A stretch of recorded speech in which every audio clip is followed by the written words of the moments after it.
Hello and welcome back to Span TV. Now we've got a little bit of a messy setup today, there's no denying it. What we're going to do today is we're going to do a 10 gigabit Ethernet test of the new Synology RS1619xs Plus. Now this 4-bay is powered by a Xeon based CPU, and I've taken the lid off the device to give you some idea about all the stuff that's inside, but moreover what we're doing is we're connecting to the device via Thunderbolt. We're using the Sonnet adapter here, the Sonnet Solo 10G, to connect this Thunderbolt 3 Windows machine to this NAS. We're using the Synology 10Gbe card, and we're going to be using AJA as the testing software. Now, one thing that is worth remembering, and you'll see this and in other YouTube channels, is the fact that when you are recording on the screen and you're doing a speed test, often the performance of that recording software will affect your results. So what I'm going to show you is the Blackmagic and the AJA testing of this Xeon-based Synology NAS, thanks to the Synology, the Sonnet adapter. But then I'm also going to show you the difference when you're using capture software to get those readings. Now, we've set it up as a mapped network drive. For those that don't remember, mapping network drive, do check out the other videos. It's very straightforward using the Synology Assistant. And we've set this drive up here as Network Drive S. I'm sure you can see it there on the screen.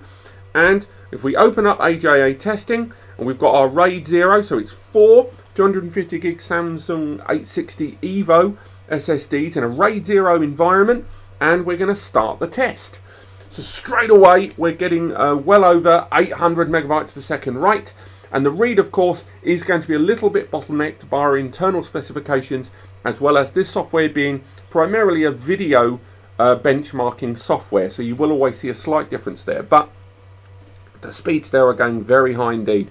Now, if the machine I was using also had a little bit more oomph inside it, maybe a quad-core i7, right now we've got a dual-core 6th gen i7, then we might have seen some of those speeds go well over 900 megs, but that's still very impressive indeed for those 4 SSDs. We're seeing consistent read and write speeds in excess, in excess of 840, 850 megabytes per second.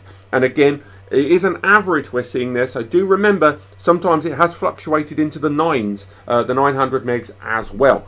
So if we move over from AJA and go into the Blackmagic testing facility, and you may hear the fans ramp up a little bit as we go, because we are pushing the access to these drives, and you'll probably see the LEDs there on this rack mount NAS lighting up as we go too. We're going to go for a 1 GB file test size, and we are going to utilize the mapped network drive that we've created with this device.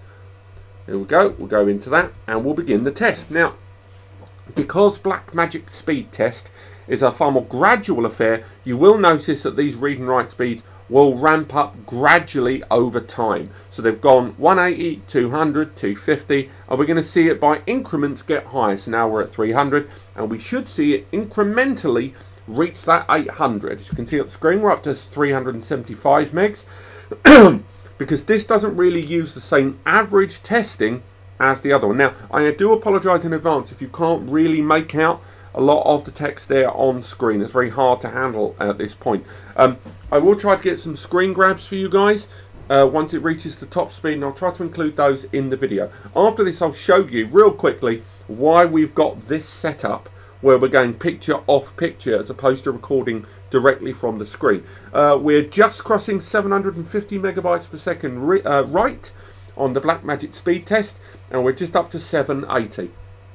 While we're doing that, we're going to take a very quick screen grab, and I've just heard the fans on the RS1619 ramp up a little bit. We're up to 838 megabytes per second write, and now entered into 871. So we are getting great speeds on this, and I think this is where we're going to start to peak.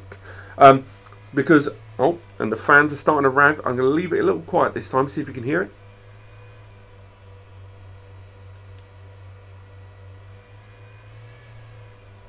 If we bring the mic a little bit over to this device, sorry for the vibration.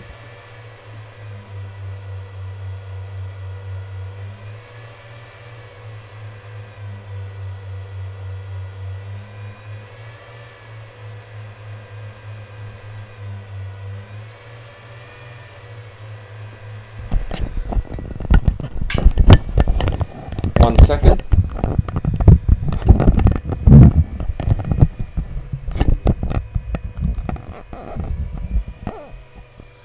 Now that ramping noise that you're hearing is these two rear fans escalating the airflow when they know that CPU is being accessed greater. So it's another nice little feature of a number of NAS devices, not just this one, but a lot of core NAS server devices out there. So just before we wrap things up, so this is using the Sonnet adapter, I'm just going to show you why we didn't capture directly from the screen.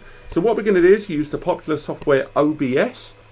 And in OBS, when that's open, we're going to record from the screen. So now we're capturing on my screen here. We're going to open up AJA. And remember, we were hitting speeds there of 840, 850 right and higher. And now we are achieving just 600. Exactly the same setup, exactly the same network drive.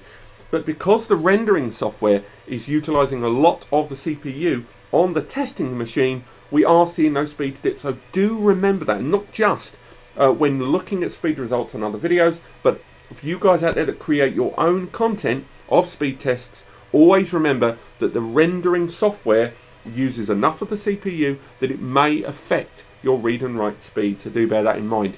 But I'm going to wrap things up here. This has been a 10Gbe speed test of the Synology RS1619xs Plus, utilizing the via Thunderbolt to 10Gbe using the Sonnet Solo 10G. It's the last time you're going to be seeing the tests on these. And after this, I'm going to do exactly the same setup, utilizing the QNAP adapter, their own Thunderbolt to 10G adapter, if my microphone won't stop falling off. And I'll see you